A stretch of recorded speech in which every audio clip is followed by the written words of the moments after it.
नमस्कार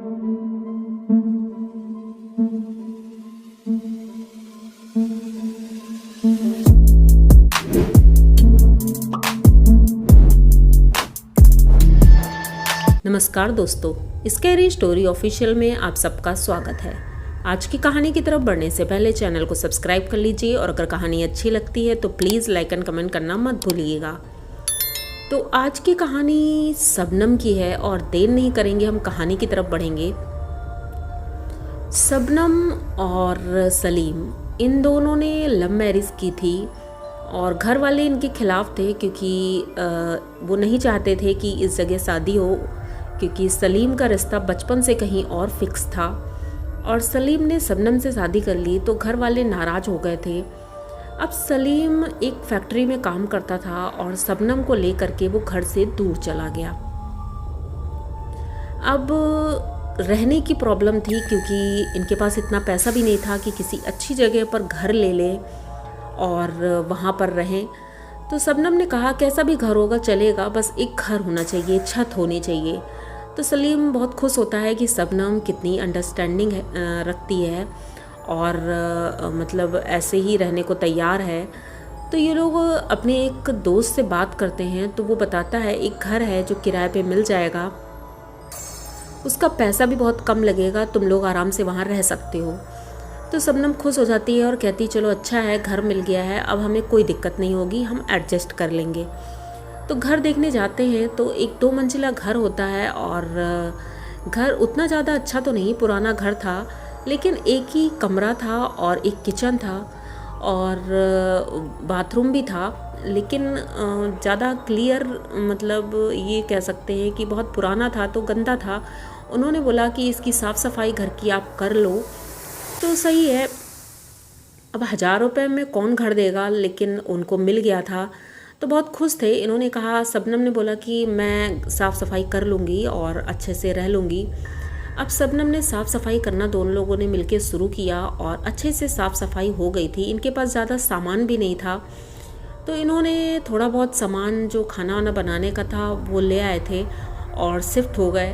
अब शबनम बहुत खुश थी। सलीम सुबह चला जाता था और शाम को आता था। शबनम घर का काम देखती थी और जो उनके मकान मालिक थे वो नीचे का पूरा फ्लोर बंद करके चले गए थे और थोड़ी दूरी पर उनका एक दूसरा घर था, उस घर में वो रहते थे। उन्होंने बताया था कि नीचे उनका कुछ सामान है जो रखा हुआ है, इस वजह से ताला बंद है और कोई किराएदार नहीं रखा है। तो अब ये लोग कहते हैं वैसे भी हमें क्या ज़रूरत है, हम तो ऊपर रह रहे हैं। तो इसी तरह दिन गुजरते गए। शबनम को घर में कुछ अजीब सा लगता था, निगेटिविटी कुछ अलग सी उसे महसूस होती थी, लेकिन अब कुछ बोलती नहीं थी क्योंकि वो इन सब चीज़ों को ज़्यादा मानती नहीं थी। एक दिन सलीम को फैक्ट्री से आने में लेट हो जाता है और शबनम किचन में खाना बना रही थी। तभी उसे लगा किसी ने गेट नॉक किया है तो ये दौड़ कर जाती है गेट खोलने के लिए, पर जैसे ही गेट खोलती है वहाँ पर कोई नहीं था। इसे लगता है हो सकता है पड़ोस के बच्चे होंगे या कोई होगा जो नॉक करके चला गया है।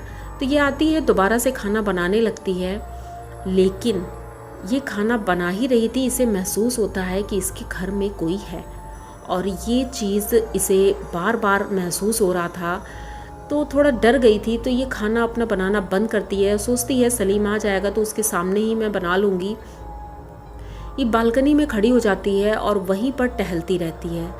तभी उसने देखा कि नीचे कोई आया है। गेट उसने खोला, अंधेरा हो गया था इसीलिए मतलब उसको कुछ क्लियर दिख नहीं रहा था। उसने देखा एक आदमी है जो कि आया है, गेट खोला उसने, अंदर आया और नीचे वाले फ्लोर पर वो गया है।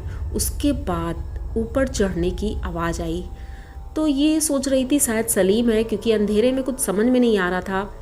सलीम साइकिल से आता था तो इसने सोचा शायद साइकिल वहीं पर रख दी होगी।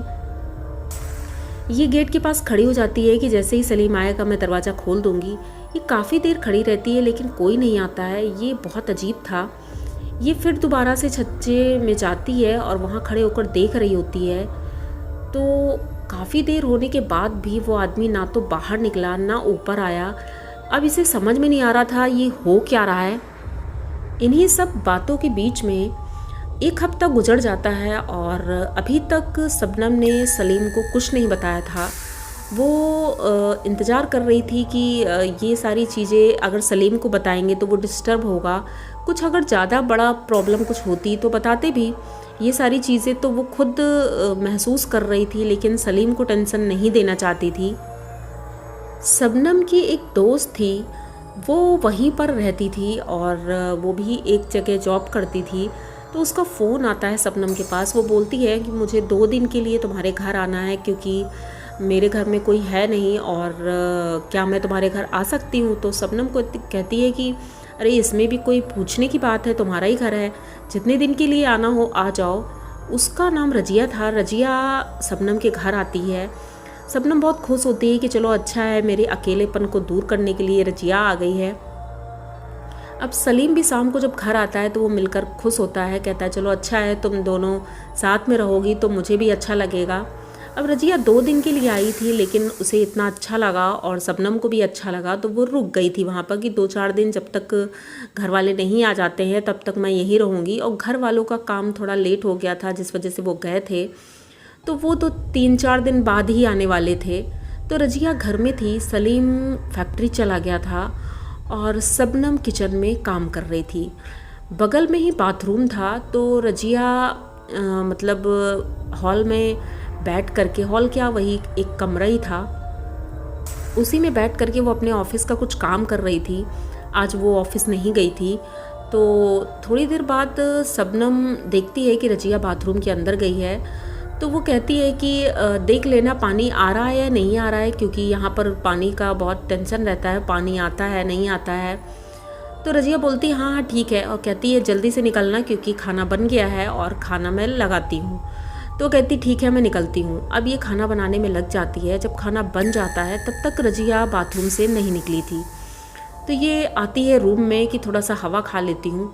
जैसे ही रूम में आती है तो देखती है रजिया बेड के ऊपर बैठी है और वो अपने ऑफिस का काम कर रही है। तो ये बोलती है कि तुम बाथरूम से कब निकल कर आई, क्योंकि मैं तो वहीं पर थी, मैंने तो देखा नहीं कि तुम बाथरूम से निकली हो। तो वो कहती मैं बाथरूम तो गई ही नहीं, क्योंकि मैं तो कब से ऑफिस का काम ही कर रही हूँ और बहुत ज़्यादा काम है। तो शबनम कहती नहीं भाई तुम गई थी, मैंने देखा था तुम गई हो और मैंने तुमसे बोला भी था कि जल्दी निकलना क्योंकि काम बहुत है। तब तक शबनम को आवाज़ आती है कि बाथरूम में पानी चल रहा है। तो ये कहती देखो पानी भी तुम खुला छोड़कर चली आई हो। तो रजिया कहती नहीं मैं गई ही नहीं, मैंने तो अभी नहाया ही नहीं है। तो कहती है अच्छा। अब ये बाथरूम में जाती है तो देखती है पानी चल रहा था और पूरे बाथरूम में पानी पानी ही हो गया था। तो ये जाती है टैप बंद करती है और जैसे ही वहाँ से निकलने लगती है तो वॉश बेसिन के पास जो मिरर लगा था उस मिरर में उसे कोई दिखाई पड़ता है। जैसे देख करके शबनम एकदम से चीख पड़ती है और रजिया दौड़ कर जाती है, पूछती है क्या बात है। तो वो डर की वजह से कुछ बोल नहीं पा रही थी। थोड़ी देर तक मतलब रूम में बैठती है, रजिया पानी लेकर आती है, उसे देती है। तब वो रजिया को सारी बात बताती है कि इतने दिनों से ऐसा कुछ हो रहा था और आज तो गजब ही हो गया है। तो सलीम जैसे ही आता है तब तक आ जाता है वो। तो ये सलीम को आज पहली बार पूरी बात बताती है। 15-20 दिन हो चुके थे इनको यहाँ रहते हुए, और जब ये बात सलीम को पता चलती है तो सलीम कहता है तुमने मुझे पहले क्यों नहीं बताया, इतना सब कुछ तुम अकेले ही देख रही थी और झेल रही थी, अगर कुछ बड़ी बात हो जाती तो मैं क्या करता। तो शबनम कहती मुझे लगा नॉर्मल है क्योंकि हो सकता है मेरा भ्रम हो, मैंने इस तरह से अवॉइड किया ये सारी चीज़ें, लेकिन आज जो हुआ वो मैं अवॉइड नहीं कर सकती थी। तो ये लोग पता करते हैं मकान मालिक से और बोलते हैं कि आप लोगों ने हमें बताया नहीं, यहाँ घर में कुछ ना कुछ गड़बड़ तो है। तो वो तो कहते नहीं ऐसा कुछ भी नहीं है, लेकिन जब पड़ोसियों से पूछते हैं तो पड़ोसी बताते हैं इस घर में मकान मालिक की बेटी और दामाद रहते थे और दामाद बेटी को बहुत मारता था, जिस वजह से उनकी बेटी ने इसी घर में सुसाइड किया था और उसकी आत्मा इस घर में घूमती रहती है। इसी वजह से मकान मालिक भी इस घर में नहीं रहते हैं, वो घर छोड़कर चले गए थे क्योंकि वो इस घर में सबको दिखाई देती थी और सबको परेशान भी करती थी। कोई भी इस घर में रह नहीं सकता था। उसने अपने पति को भी इसी तरह मार दिया था और उसके बाद से इस घर में कोई रहने नहीं आया है। इस बात को 2 साल हो चुके हैं और 2 साल से ये घर खाली ही पड़ा था। अब शबनम सलीम को जैसे ही ये पता चलता है, वो दोनों तुरंत डिसाइड कर लेते हैं कि ये घर हम छोड़ देंगे, और रजिया भी कहती है कि तुम लोग इस घर में मत रहो। दूसरे ही दिन सलीम एक दूसरी जगह पर घर देखता है और वो लोग वहाँ शिफ्ट हो जाते हैं, ये घर छोड़ देते हैं। लेकिन ये वाक़या ये लोग कभी भूल नहीं पाते हैं, क्योंकि सभी ने कहा था कुछ ना कुछ बड़ा हो सकता था, लेकिन ये तो तुम्हारी समझदारी थी और तुम इतना अल्लाह को मानती हो, रोज़ पूजा पाठ करती हो और अपने हिसाब से जो ये लोग करते हैं वो सब करते थे, इसी वजह से इनके साथ कुछ बुरा नहीं हुआ। तो ये कहानी सलीम जी ने भेजी है हमें, और आई होप आप सबको पसंद भी आई होगी। तो अगर पसंद आई हो तो प्लीज़ चैनल को सब्सक्राइब करिए, लाइक कमेंट करिए, शेयर करिए और बने रहिए हमारे साथ। मिलते हैं फिर किसी नई कहानी में, तब तक के लिए डरते रहिए।